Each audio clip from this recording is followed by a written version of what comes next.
नमस्कार साथियों, स्वागत है आपका जेके गुरुजी क्लासेस के यूट्यूब चैनल पर। जैसा कि आप जानते हैं कि आपके लिए इस चैनल पर आपके राजस्थान के जीके है उससे संबंधित आपके कुछ क्लासेस है वो चल रही है, जिसमें हम राजस्थान की जो पूरा जीके है वो हम कवर करने वाले हैं।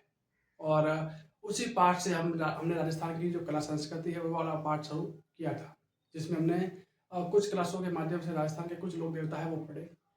आज की क्लास में ही राजस्थान की जो लोक देवता है वो पढ़ने वाले हैं।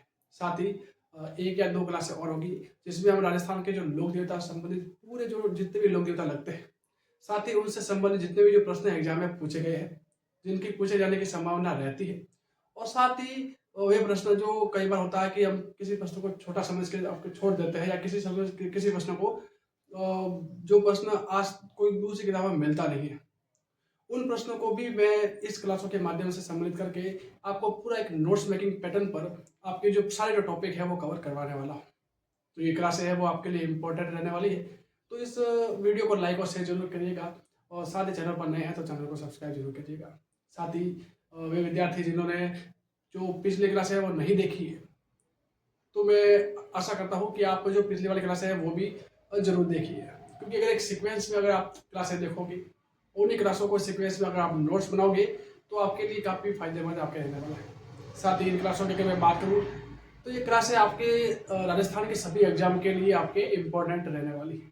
लेकिन अगर विशेष कर कहें तो शिक्षक भर्ती के लिए, चाहे पटवार भर्ती के लिए, सभी भर्तियों के लिए ये आपकी क्लास है वो इम्पोर्टेंट रहने वाली है। तो आज का टाइम बिना गवाए हुए आज की जो क्लास है वो आज शुरू करते हैं। तो आज की जो लोक देवता है, जो तो लोक देवता के बारे में बात करेंगे। तो मैंने बताया कि अपनी जो पूरी क्लास है वो नोट्स मेकिंग पैटर्न पर रहने वाली है, जो कि आप क्लासों को देखकर टॉपिक को समझ भी सकते हैं और इसको बढ़िया से आप अपने नोट्स भी बना सकते हैं। तो आज के लोक देवता हमारे रहने वाले हैं आपकी भूमिया जी। कौन रहने वाले हैं? आपके भूमिया जी है, वो रहने वाले हैं। तो भूमिया जी की बात की जाए तो इन्हें कहते हैं कि भूमि रक्षक देवता। भ से भूमिया जी आता है और भ से आता है भूमि। भ से भूमि यानी पृथ्वी आता है, और कहते हैं भूमि रक्षक देवता के रूप में कहते हैं कि भूमिया जी को आपके जाना जाता है। कहते हैं कि भूमि की रक्षा करने के लिए जिन देवता को जाना जाता है वो भूमिया जी है। उनके बारे में बात की जाए तो भूमिया जी की बात की जाए तो मैंने बताया कि इन्हें भूमि रक्षक देवता के नाम से भी जाना जाता है। मैंने बताया कि जो भूमिया जी है उनकी दो मंदिर है वो आपके काफी प्रचलित आपके रहते हैं। अब दो मंदिर कौन कौन से है? तो एक तो आपके जयपुर में है, और एक आपके दौसा में जो आपका इनका मंदिर है वो रहता है। बात की जाए अगर जयपुर की बात की जाए तो जयपुर में इनका कहते हैं कि जो नार सिंह भूमिया जी का मंदिर है, जयपुर में नार सिंह भूमिया है उनका मंदिर। और दौसा दुर्ग है, दौसा के दुर्ग है, उसमें बना हुआ है आपके सूरजमल जी भूमिया, सूरजमल जी भूमिया है, और उनका मंदिर कहते हैं कि इन दोनों का जो मंदिर है वो काफी आपके भूमिया जी में सबसे अधिक जो प्रचलित है वो देखने को मिलता है। तो भूमिया जी संबंधित कुछ तीन ही बातें हैं जो अक्सर एग्जाम में पूछी जाती है और जिनके पूछे जाने की संभावना आपके रहती है। फिर अगले लोक देवता की बात करूंगी मैं, आपके जो केसरिया कुंवर जी। अगले हो जाएंगे आपके केसरिया अगले हो जाएंगे आपके केसरिया कुंवर जी। केसरिया कुंवर जी के बारे में बात करूं तो केसरिया कुंवर जी है वो आपके थे गोगा जी के पुत्र थे। कौन थे? आपके गोगा जी के जो पुत्र है वो थे। और बात की जाए कि इनका थान, थान का मतलब होता है कि इनका जो मंदिर है, गोगा जी का जो मंदिर है, आपके जो केसरिया कुंवर जी है उन केसरिया कुंवर जी का मंदिर है वो आपको कहाँ देखने को मिलता है, तो उसके बारे में बात करूँ मैं। तो केसरिया कुंवर जी के बारे में बात करूँ तो मैंने बताया कि ये आपके गोगा जी के पुत्र थे। कहते हैं कि इन्हें सर्पदंश के आपके लोक देवता के नाम से भी जानते हैं, यानी सांपों के लोक देवता के नाम से आपके जो केसरिया कुंवर जी है उनको जानते हैं। बात की जाए केसरिया कुंवर जी के बारे में तो मैं बता रहा था इनके थान के बारे में, यानी इनके जो मंदिर के बारे में। तो इनके जो मंदिर है वो कहाँ होता है उसके बारे में बात कर रहे थे। तो इनके जो मंदिर है वो आपके जो खीरनी वृक्ष है, जो खीरनी वृक्ष है उनके नीचे कहते हैं कि इनका जो मंदिर देखने को मिलता है। और इंपॉर्टेंट बात ये आती है कि जो केसरिया कुंवर जी है ना, इनकी जो ध्वजा है, इनकी जो झंडा है, जो ध्वजा है, वो आपका होता है सफेद रंग का। कैसा होता है? आपके सफेद रंग का होता है। जबकि आपके जो रामदेव जी है उनका जो पचरंगी ध्वजा होता है, कैसा होता है? आपकी जो पचरंगी है वो होता है आपके रामदेव जी का ध्वजा है वो माना जाता है, ठीक है। जबकि सफेद ध्वजा किसका होता है? तो आपके केसरिया कुंवर जी है वो होता है, तो थोड़ा ध्यान रखिएगा। बात की जाए मैंने कहा कि इनके प्रतीक के रूप में, तो इनका प्रतीक होता है आपके सांप है वो इनके प्रतीक के रूप में आता है। मैंने बताया कि जो केसरिया कुंवर जी है जिन्हें सांपों के लोक देवता के रूप में भी जानते हैं, और इसी के कारण कहते हैं कि इनके जो प्रतीक है वो भी सांप ही इनका प्रतीक माना जाता है। और बात की जाए, मैंने बताया कि केसरिया कुंवर जी जो कि सांपों के लोक देवता है, तो ये लोक देवता है तो इनकी पूजा जब व्यक्ति को सांप काटता है तब कहते हैं कि इनकी पूजा की जाती है। क्या कहते हैं? इनकी पूजा की जाती है। और स्पेशल बात ये आती है कि इनके जो बोपे, क्योंकि केसरिया कुंवर जी के जो बोपे हैं वो सर्पदंश का जो इलाज है ना, वो मुंह से उनका जहर चूस कर कहते हैं कि निकालते हैं और फिर इसका इलाज किया जाता है। ठीक है, तो याद रखेगा कि जो केसरिया कुंवर जी के जो बोपे हैं, कौन है जो बोपे है, वो आपके जो सर्पदंश का जो इलाज है वो मुंह से, क्या रखेगा कि मुंह से जो जहर है को चूस कर निकालते हैं, ठीक है। तो ये थोड़ी बात इंपॉर्टेंट भी है, तो थोड़ा ध्यान रखेगा, ठीक है। और बाकी आगे केसरिया कुंवर जी के मंदिर के बारे में, तो केसरिया कुंवर जी के मंदिर दो जगह मिलते हैं। एक तो आपको मिलता है ब्रह्मसर आपके हनुमानगढ़ में मिलता है, और एक मिलता है आपके ददरेवा चूरू में, यानी दो जगह के इनके मंदिर देखने को मिलते हैं। तो ये आपने बात करी थी आपके केसरिया कुंवर जी के बारे में। अगली बात करेंगे हम झुंझार जी के बारे में। झुंझार जी जिनका जो आपके जन्म हुआ था आपके इमलो, आपकी जो नीम का थाना है, इमलो नीम का थाना है, वहां पे कहते हैं कि इनका जो जन्म होता है। इनके मंदिर की बात की जाए तो सियालोदरा है, कहाँ पे सियालोदरा है वहां पे, और ये भी आपके नीम के थाना में ही है। सियालोदरा में कहते हैं कि इनका जो मंदिर आपको देखने को मिलता है। तो साथ ही इनका जो मेला है, मेला लगता है आपके रामनवमी के दिन इनका जो मेला है वो आपके लगता है। तो ये हमने जो बात करी है, एक तो आपके बोमिया जी के बारे में, एक आपके केसरिया कुंवर जी के बारे में, और एक आपके झुंझार जी के बारे में हमने बात करी है। अगली जो इंपॉर्टेंट लोक देवता आपके रहते हैं वो आपके हैं डूंग जी और जवाहर जी। कौन रहता है आपके डूंगर जी और जवाहर जी, जो एक काका और भतीज की जोड़ी थी, जिनमें आपके जो डूंगर जी थे वो थे आपके काका थे, और जबकि जवाहर जी थे वो आपके थे भतीज। कौन थे? भतीजा या भतीज थे, ठीक है। तो लोग कहते हैं कि शेखावटी के लोक देवता के रूप में माने जाते हैं। शेखावटी के लोक देवता थे, शेखावटी के लोक देवता थे। इसी कारण इनके रूप नामों की बात की जाए तो इन्हें शेखावटी के या शिखर के लोक देवता के रूप में भी पूजा जाता है। बात की जाए इन्हें कहते हैं कि डाकू के रूप में भी प्रसिद्ध लोक देवता के रूप में पहचाना जाता है। कारण क्योंकि ये कहते हैं कि जो अंग्रेज जो छावनी है, अंग्रेज है, उनको लूट कर कहते हैं कि आसपास के जो गरीब जनता है उनमें कहते हैं कि जो धन है वो बांट दिया करते थे। इस कारण कहते हैं कि डाकू के रूप में जो प्रसिद्ध लोक देवता के रूप में इन्हें पूजा जाता है। और इसमें सबसे इंपॉर्टेंट बात एक आती है कि इनका एक और उपनाम मिलता है धावड़िया। धावड़िया नाम है वो आपके उपनाम मिलता है। क्या मिलता है? आपके जो धावड़ी है, धावड़ी, ये जो उपनाम मिलता है ना, ये मोस्टली मैंने देखा है कि बहुत सारी जो किताबों में ये जो बात है वो आपको देखने को नहीं मिलेगी। तो इस बात को आप स्पेशल नोट लगाकर नोट करिएगा कि धावड़िया किस लोक देवता को कहा जाता है। तो याद रखिएगा कि डूंग जी और जवाहर जी है, सीधे धावड़िया के नाम से भी जाना जाता है। और हो सकता है कि अभी तक एग्जाम में नहीं पूछा गया है, हो सकता है कि जिस तरह से एग्जाम का जो पैटर्न और स्टैंडर्ड बढ़ रहा है ना, उसी के अकॉर्डिंग माना जाए तो आने वाले समय में ये प्रश्न भी पूछ लिया जाएगा। तो याद रखेगा कि धावड़िया भी आपके डूंग जी और जवाहर जी को कहते हैं। बात किया डूंग जी और जवाहर जी के बारे में, तो ये एक आपके कछवा राजपूत थे। कौन थे? आपके जो कछवा राजपूत थे वो भी आपके पाटोदी, कहाँ पे? आपके जो बठोर पाटोदा है वहां पे जो कि सीकर में है, और वहां के कहते हैं कि जो कछवा राजपूत थे। कौन थे? कछवा राजपूत थे। बात की जाए आपके डूंग जी की, तो कहते हैं कि डूंग जी है वो खुद शेखावटी के जो रिसालदार है, शेखावटी के जो रिसालदार के जो पद है उस पर कहते हैं कि आपके ये पद पर थे। कौन थे? कहाँ पे थे? तो शेखावटी के जो रिसालदार, शेखावटी के जो रिसालदार की बात की जाए, रिसालदार की, और ये प्रश्न इंपॉर्टेंट भी है कि निम्न में से कौन शेखावटी के रिसालदार थे? डूंग जी या जवाहर जी? तो याद रखेगा कि जो डूंग जी है, जो डूंगर जी है वो आपके रिसालदार थे। और मान लो कई बार अगर भूल जाओ तो याद रखेगा कि जवाहर जी के शब्द में, जवाहर जी है ना, उसके शब्द में किसी भी प्रकार की कोई मात्रा देखने को नहीं मिलती है, जबकि डूंगर जी में ऊ की मात्रा है। इसी प्रकार शेखावाटी में भी ए की मात्रा है। तो जिस शब्द में दोनों में मात्रा है वो आपका उत्तर हो जाएगा। तो थोड़ा याद करने की दृष्टि से या एक प्रश्न को अटकाने की दृष्टि से अगर देखा जाए तो फिर याद रख सकते हैं कि डूंगर जी है वो आपके शेखावाटी के रिसालदार आपके, ठीक है। बात की जाए कि इनको कहते हैं कि जब रिसालदार थे और जब अंग्रेजों के साथ इन्होंने बगावत करी तो कहते हैं कि इनके खुद के साले थे, भैरू सिंह। कौन था?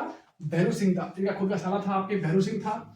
और कहते हैं कि भैरू सिंह ने कहते हैं धोखे से डूंगर जी है उनको कहते हैं कि आपके पकड़वाया था, ठीक है। याद रखेगा कि डूंगर जी को किसने पकड़ाया था? तो धोखे के साथ, कहते हैं कि इनके खुद के साले थे और उन्होंने कहते हैं कि धोखे के साथ भैरू सिंह का साला था और इन्होंने धोखे के साथ कहते हैं कि डूंगर जी को आपके पकड़ाया था। पकड़ाने के बाद डूंगर जी को कहते हैं कि जो कैद करके रखा गया था वो भी आपके आगरा वाले दुर्ग में। याद रखेगा कि आगरा के दुर्ग में आपके डूंगर जी है उनको कहते हैं कि आपके कैद करके रखा गया था। और उसी कैद से छुड़वाने के लिए बाद में जवाहर जी है उन्होंने कहते हैं कि जब 1838 में, कब क्या था कि 1838 में जब जवाहर जी है उन्होंने डूंग जी को छुड़ाने के लिए दो व्यक्ति की सहायता ली। एक तो आपके लोटिया जाट है और एक आपके जो कर्णा मीणा है। लोटिया राम जाट और कर्णा मीणा है, इन दोनों की सहायता ली और इस सहायता से कहते हैं कि जवाजी है, उन्होंने कहते हैं 1838 में डूंगे जी को कहते हैं आपके छुड़वाने का काम किया था। एक और इम्पोर्टेंट बात इतना आती है कि डूंगे जी और जवाजी ने किस छावनी को कहते हैं कि अंग्रेज की किस छावनी को लूटा था। तो यह लिखेगा कि जो नसीराबाद की जो छावनी है उनको कहते हैं कि लूटने का जो कार्य है वो इन्होंने किया था। फिर बात की जाए कि जब ये अंग्रेजों के साथ कहते हैं कि जब बगावत किया था तो कहते हैं कि कुछ व्यक्ति है जो कि एग्जाम की दृष्टि से इम्पोर्टेंट है कि कुछ व्यक्ति के द्वारा कहते हैं कि इन्हें शरण दी गई थी। तो याद रखिएगा, एक तो डूंगे जी है, उनको कहते हैं कि आपके जो महाराजा तख्त सिंह है उनके द्वारा कहते हैं शरण दी गई थी। तो याद रखिएगा, थोड़ा नाम याद रखिएगा कि आपके डूंगे जी है उनको कहते हैं कि महाराजा तख्त सिंह ने कहते हैं कि आपके शरण दी थी, जबकि जवाहर जी है उनको कहते हैं कि बीकानेर के राजा थे आपके रतन सिंह, बीकानेर के राजा रतन सिंह थे, उनके द्वारा कहते हैं कि शरण देने का जो कार्य है वो आपके किया गया था। तो जो सारी बातें हमने डूंगे जी और जवाहर जी के बारे में हमने करी है, तो आई होप कि जितनी भी बातें हमने डूंगे जी और जवाहर जी के बारे में करी है तो वो आपको समझ में आई होगी। और मेरे जो सारे जो पॉइंट है वो सारे पॉइंट है मैंने आपको बताने का प्रयास किया है। इसमें कुछ बातें हैं जो कि आपको थोड़ा ध्यान रखेगा। एक तो आपके जो भूमिया जी के बारे में, जो कि एक तो ये जयपुर में और दौसा में इनके जो दो प्रमुख मंदिर है उनके बारे में थोड़ा स्पेशल ध्यान रखेगा। दूसरा क्या रखेगा कि जो केसरिया कुंवर जी है उनकी ध्वजा कैसी है, तो क्या रखेगा सफेद रंग की इनकी ध्वजा देखने को मिलती है। दूसरा पॉइंट इसमें मिलता है कि एक तो ये सर्पदंश का जो इलाज है, जो आपके केसरिया कुंवर जी है उनके जो बोपे है वो सर्पदंश का जो इलाज है वो मुंह से जहर को चूस कर निकाल कर इनका कहते हैं इलाज क्या कहते हैं। और तीसरा इनका जो मंदिर है वो एक तो ब्रह्मसर और ददरेवा चूरू में आपको देखने को मिलता है। झुंझुनू जी की बात की जाए तो इनका सबसे ज्यादा अधिक तो दो चीजें आज तक पूछी गई है, एक तो इनका जन्म के बारे में पूछा गया है और एक इनका मंदिर के बारे में आपके पूछा गया है। तो यह देखेगा कि इनका जन्म आपके इमलोस आपके नीमरा थाना में हुआ है और आपके जो मंदिर है वो शेरादरा आपके नीमरा थाना में देखने को मिलता है। अगर मैं डूंग जी और जवाहर जी के बारे में बात करूँ कि इनमें जो मोस्ट बात कौन कौन सी है, तो एक तो है कि एक तो काका भतीजा की जोड़ी है, एक तो इम्पोर्टेंट बात है काका भतीजे की जोड़ी है।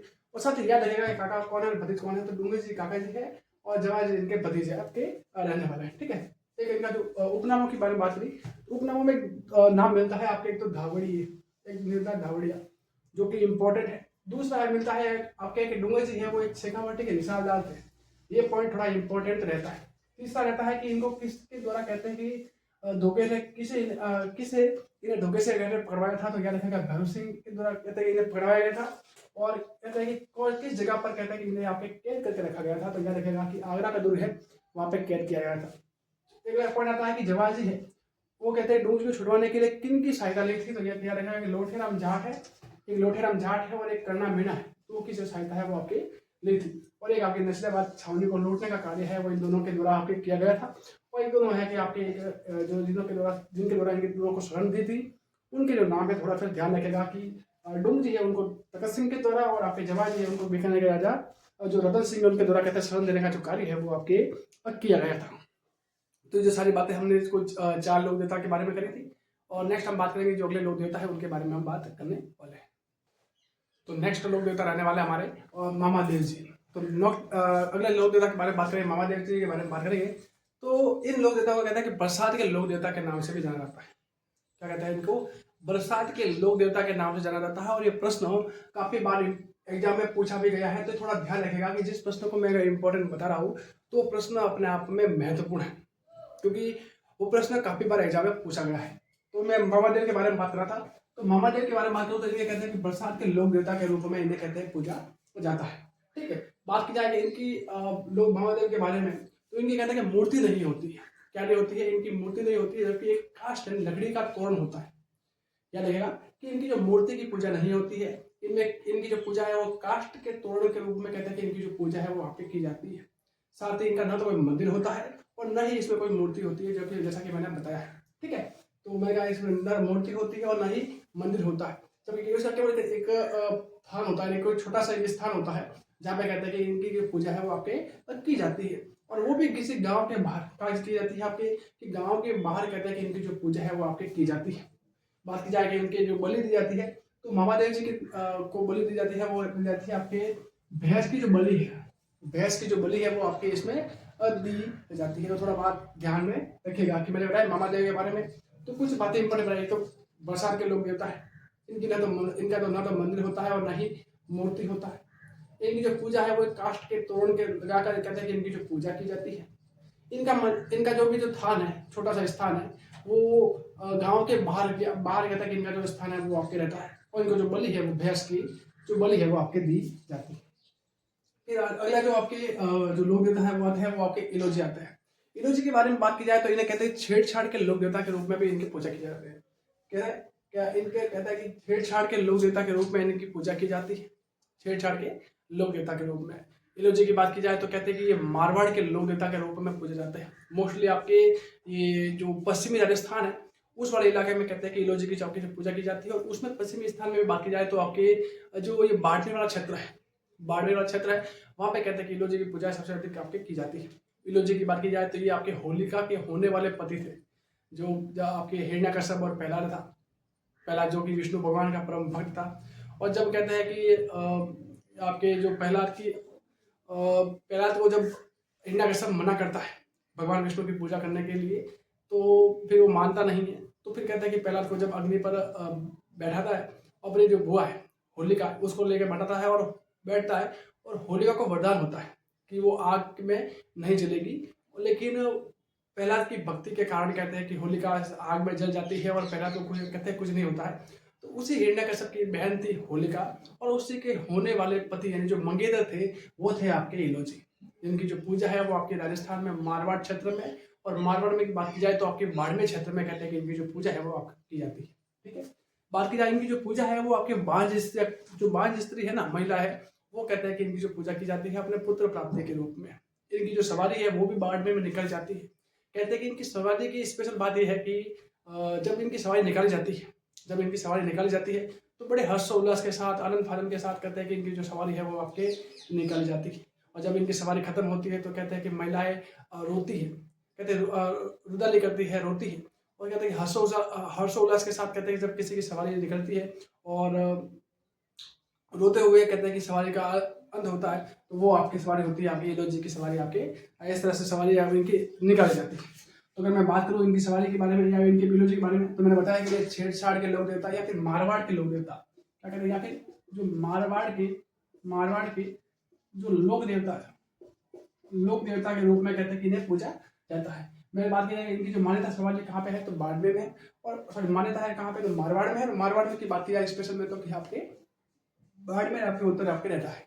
बात की जाए मैंने बताया कि इनकी जो पूजा है वो सर्वाधिक जो बांझ स्त्री है वो आपके इनकी कहते हैं कि पूजा आपके करती है, और इनकी जो सवारी है वो बाड़मेर में निकाली जाती है। और मैंने बताया कि हर्षोल्लास के साथ इनकी जो सवारी निकाली जाती है, और आपके कहते हैं कि रुदाली के साथ कहते हैं या रोते हुए इनकी सवारी का अंत है वो आपके किया जाता है। और कहते और होली के समय याद रखेगा कि ये जो सवारी है ना, ये जो सवारी है वो होली के समय कहते हैं कि इनकी जो सवारी है वो निकाल जाती है। और स्पेशल थोड़ा ध्यान रखेगा।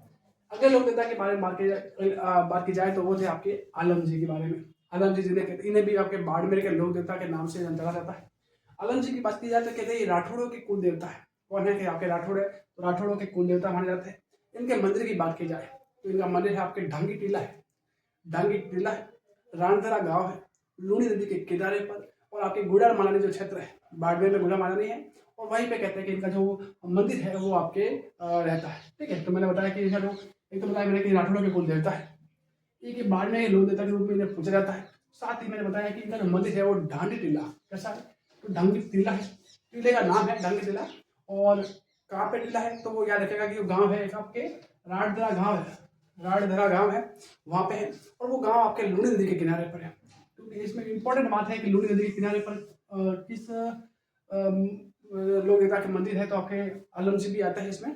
तो मैंने बताया कि रानतरा गांव जो कि लूनी नदी के किनारे पर है, और लूनी नदी के किनारे पर गांव कहाँ है, गांव कहाँ पे है तो क्या देखेगा कि आपके गुड़ा मलानी है। कहाँ पे आपके गुड़ा मलानी पे, और गुड़ा मलानी आपके बाड़मेर में आता है। कहाँ पे आता है, बाड़मेर में आता है। और गुड़ा मलानी में क्या बाड़मेर में कहे तो इनका जो मंदिर आपको देखने को मिलता है।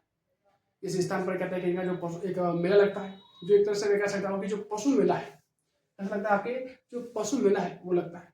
इस मेले को कहते हैं कि आलम पशु मेला या आलम मेला के नाम से भी इस मेले को जाना जाता है। आलम मेला या आलम पशु मेला के नाम से जाना जाता है। और ये जो मेला है वो भाद्र शुक्ल द्वितीया को कहते हैं कि इनका जो मेला है वो आपकी लगता है। तो लगता है तो भाद्र शुक्ल द्वितीया को इनका मेला लगता है। ठीक है, तो ये हमने बात करी आपके आलम जी के बारे में। नेक्स्ट लोक देवता के बारे में बात करेंगे। तो एक आता है आपके क्षेत्रपाल या फिर क्षेत्रपाल या फिर खेतला जी के नाम से उनके जानते हैं।